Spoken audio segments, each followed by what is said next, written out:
आज हम प्रकाश के परिवर्तन और अपवर्तन के बारे में जानेंगे।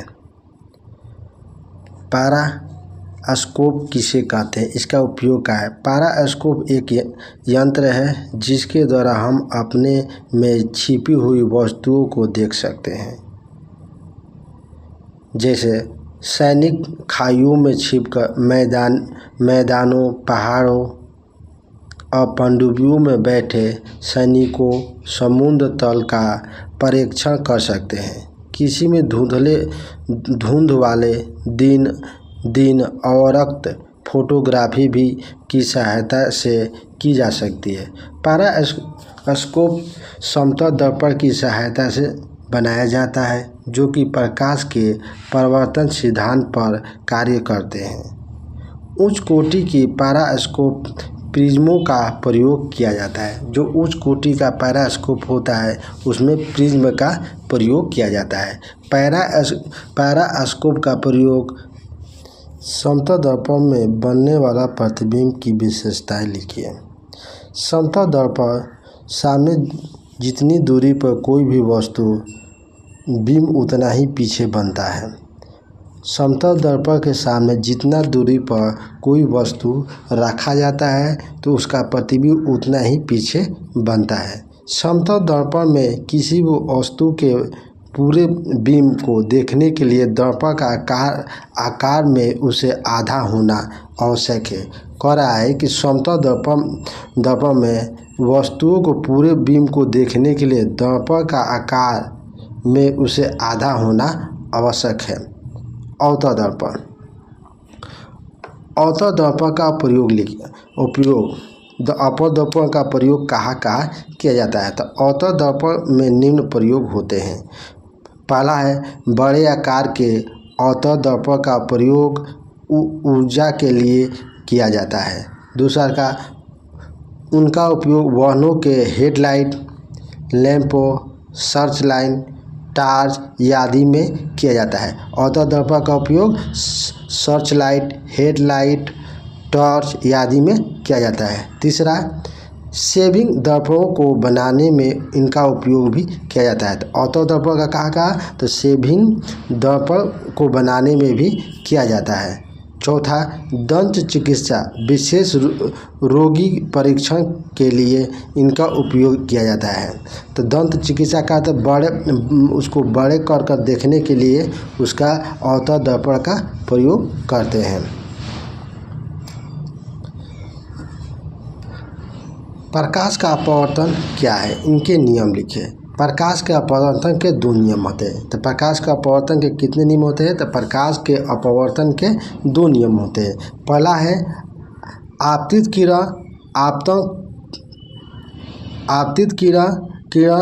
अपवर्तन किरण तथा आपतन बिंदु पर अभिलंब तीनों एक ही तल में होता है। क्या होता है। आपतित किरण, अपवर्तित किरण तथा आपतन बिंदु पर अभिलंब तीनों एक ही तल में होता है। जब एक ही रंग के प्रकाश किरण किन्हीं दो माध्यमों के सीमा तल पर तिरछी आपतित होती है तो आपतन कोण की जिया तथा अपवर्तन कोण की जिया का अनुपात नियतांक होता है। इस नियम को स्नेल का नियम भी कहते हैं। समतल दर्पण द्वारा उत्पन्न आवर्धन +1 है।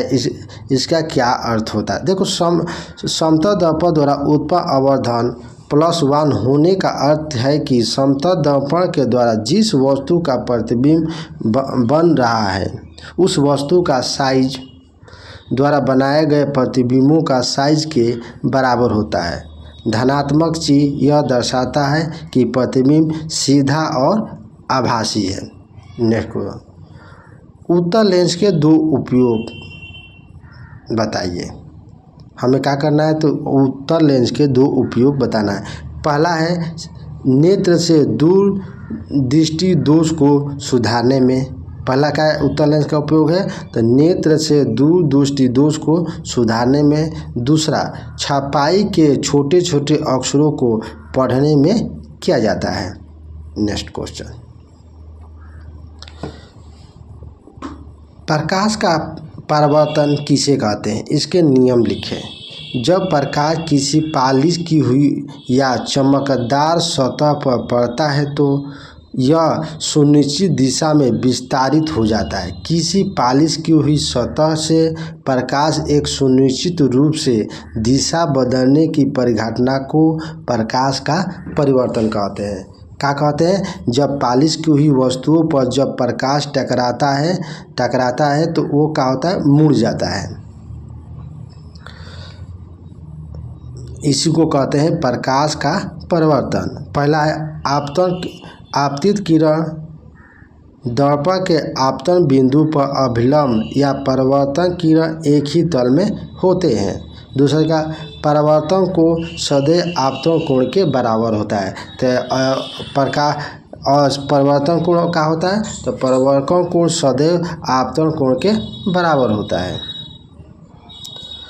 9वां, उत्तल लेंस अवतल लेंस एवं कांच की वृत्ताकार पट्टिकाओं के सतह को छुए बिना उनकी पहचान कैसे करें। देखो उत्तल लेंस और अवतल लेंस कांच की पट्टिका को मुद्रित अक्षरों के रूप में रखकर उठाने से यदि अक्षरों का आकार बढ़ता हुआ दिखाई देता है तो उत्तल लेंस होगा। क्या होगा उत्तल लेंस का पहचान कि मुद्रित अक्षरों के ऊपर रखकर उठाने से यदि अक्षरों का आकार बढ़ता हुआ दिखाई दे तो वह उत्तल लेंस है। यदि अक्षरों का आकार छोटा दिखाई दे तो अवतल लेंस है। क्या होगा, यदि मुद्रित अक्षरों को ऊपर उठाने पर अक्षरों का आकार बढ़ता हुआ दिखाई दे तो उत्तल लेंस है। यदि अक्षरों का आकार छोटा दिखाई दे तो अवतल लेंस है। यदि अक्षरों का आकार समान रहे या कांच की वृत्ताकार पट्टिका होगी, क्या होगी, जिसका आकार न बदले वो क्या होगी, कांच की पट्टिका होगी। हम बहनों में उत्तर दर्पण के पश्च दिश दर्पण के रूप में वैर्य क्यों देते हैं, तो इसका सही उत्तर होगा उत्तर दर्पण को पश्च पीछे के दृश्य को देखने के लिए दर्पण के रूप में उपयोग करते हैं, क्योंकि वे सदैव सीधा प्रतिबिंब बनाते हैं। इनका दृष्टि क्षेत्र भी बहुत अधिक होता है क्योंकि ये बाहर की ओर वक्रित होते हैं। इसलिए उत्तर दर्पण का उपयोग पीछे के दृश्य को देखने के लिए उपयोग किया जाता है। 11, उत्तल लेंस को आभासी लेंस क्यों कहा जाता है, इसका सही उत्तर होगा उत्तल लेंस के द्वारा आपतित समांतर किरणें अपवर्तन के फलस्वरूप एक बिंदु पर मिलती है, यानी उत्तल लेंस प्रकाश के समांतर किरणों को अभिसारित करता है। उत्तल लेंस को इसी गुण के कारण अभिसारी लेंस कहते हैं। उत्तर और अवतल में अंतर क्या है, उत्तर दर्पण और अवतल दर्पण में अंतर क्या है, तो इसका अंतर पहला अवतल और उत्तल में इसमें परिवर्तन करने वाला चमकीला तल अंदर धंसा होता है। उत्तल में क्या होता है, तो परिवर्तन करने वाला चमकीला तल अंदर धंसा होता है, तो उत्तल में होता है। तो इसमें परिवर्तन करने वाला चमकीला तल बाहर क्यों उभरा होता है, ये अंतर है इसका। दूसरा का अंतर है वास्तविक आभासी माने काल्पनिक, वास्तविक आभासी दोनों प्रकार का प्रतिबिंब बनाता है। तो उत्तल लेंस क्या करता है, अवतल लेंस, तो अवतल लेंस वास्तविक आभासी दोनों प्रकार का प्रतिबिंब बनाता है, मगर उत्तल लेंस आभासी प्रतिबिंब ही बनाता है। ठीक। तीसरा का प्रतिबिंब उल्टा सीधा दोनों बनते हैं। तो अवतल दर्पण में प्रतिबिंब का तो सीधा और उल्टा दोनों बनते हैं, जबकि उत्तल लेंस में सीधा प्रतिबिंब बनते हैं। इसमें चौथा, प्रतिबिंब बड़ा। उत्तल दर्पण में प्रतिबिंब बड़ा, छोटा, वस्तु के आकार का तीनों प्रकार का बनता है। तो अवतल दर्पण में क्या बनता है? बड़ा, छोटा, वस्तु के आकार के तीनों प्रकार के बनता है, जबकि उत्तल दर्पण में प्रतिबिंब हमेशा छोटा बनता है। Next question.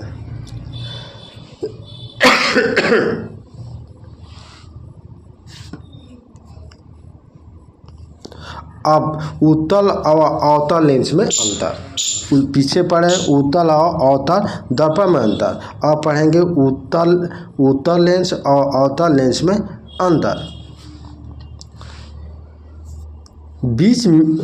उत्तल लेंस में बीच में मोटा, किनारे पर पतला होता है। तो उत्तल लेंस क्या होता है? बीच में मोटा, किनारे पर पतला होता है, जबकि अवतल लेंस बीच में पतला, किनारे पर मोटा होता है। इसका विपरीत होता है।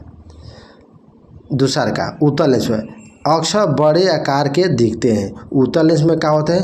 अक्सर बड़े आकार के दिखते हैं, जबकि अवतल लेंस में अक्सर छोटे आकार के देखते हैं।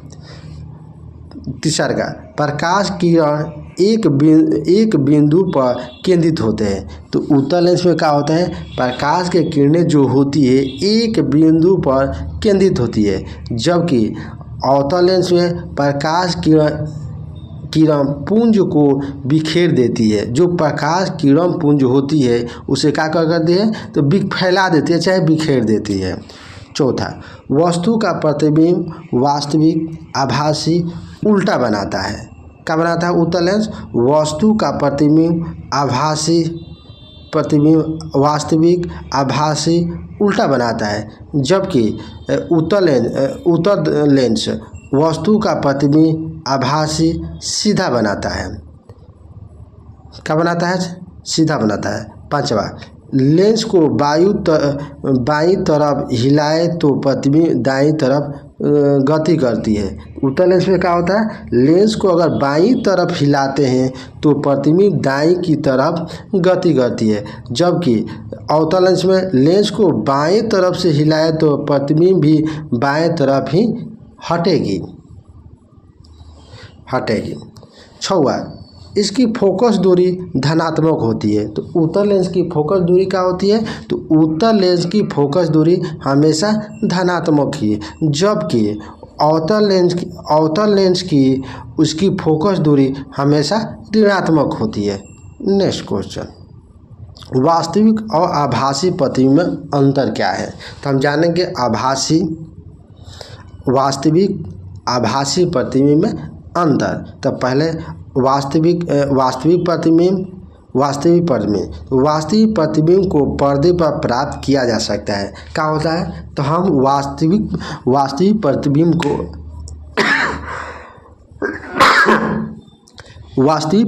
को हम पर्दे पर प्राप्त कर सकते हैं, जबकि आभासी प्रतिबिंब को पर्दे पर प्राप्त नहीं किया जा सकता है। क्या होता है? आभासी प्रतिबिंब को पर्दे पर प्राप्त नहीं किया जा सकता है। दूसरा का, वास्तविक प्रतिबिंब सदैव उल्टे होते हैं। क्या होता है? वास्तविक प्रतिबिंब हमेशा क्या होते हैं? सदैव उल्टे ही होते हैं, जबकि आभासी प्रतिबिंब सदैव सीधे होते हैं। क्या होते हैं? आभासी प्रतिबिंब सदैव सीधे होते हैं। तीसरा का, वास्तविक प्रतिबिंब दर्पण के आगे बनता है। वास्तविक प्रतिबिंब दर्पण के आगे बनता है, जबकि आभासी प्रतिबिंब दर्पण के पीछे बनता है।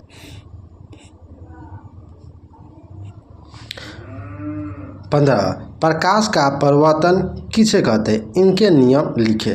प्रकाश किरणों का किसी वस्तु से टकराकर लौटने की घटना को प्रकाश का परिवर्तन कहते हैं। क्या कहते हैं? प्रकाश का परिवर्तन। प्रकाश के किरणों को किसी वस्तु से टकराकर लौटने की घटना को प्रकाश के परिवर्तन कहते हैं। प्रकाश के परिवर्तन के दो नियम होते हैं। पहला, आपतित किरण, परावर्तन किरण और आपतन बिंदु पर डाला गया लंब एक ही तल में होता है। क्या होता है?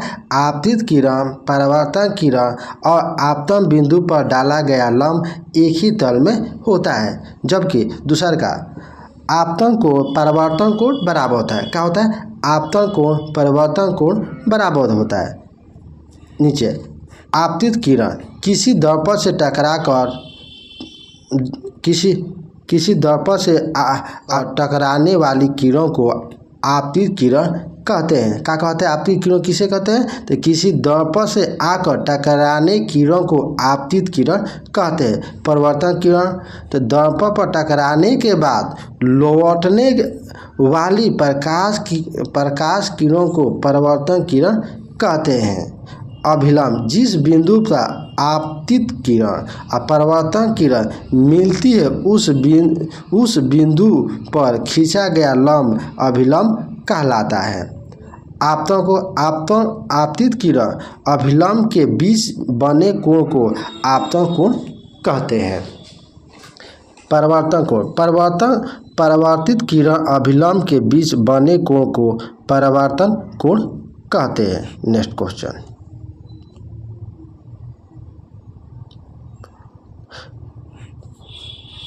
प्रकाश का प्रकिरण के क्या समझते हैं?